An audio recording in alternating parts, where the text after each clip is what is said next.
سلام دوبار نن د پښتنیا د خپل ملي ټکو کې کینو کا ډیر افسوس سره راته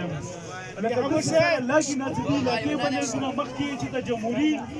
یو پروسس دی باندې شو یا دی باندې چې تا چوک منتخب شوی دا لکه موږ ته ته کینو کا زین دینه سره چې اسمبلی ته تاسو ستول نه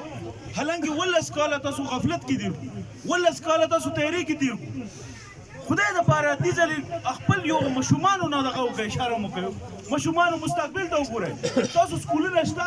استادانو کې نشته هسپتالونه شته ډاکټر من نشته نو دا څوره پورې دا کوی تاسو څوره پورې مریضان دې نه پیښور ته دی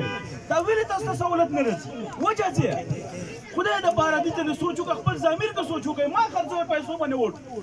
پیسې به واورستو خو 2-3 روپۍ به څه وشي نو زه تاسو کوم غیرتي کوم ده تاسو کوم نه یقین وکړم د اعتماد ته ان شاء الله د غیرتي سره ملک فخر زمان دي تاسو وټ ورکړئ بیٹ تاسو وټ ورکړئ ان شاء الله تاسو مستقبل به روشن چې او تاسو ان شاء الله ترقی ملوي شعر تاسو د کوم مشران سپینګری زه ګورم ان شاء الله امید ساتو چې 19 تاریخ په تاسو خپل د غیرت فیصله کوئ او فخر زمان صاحب کمای به وي ان شاء الله تاسو مشومانو فیوچر مستقبل دا ان شاء الله بیداری کی پاکستان زندہ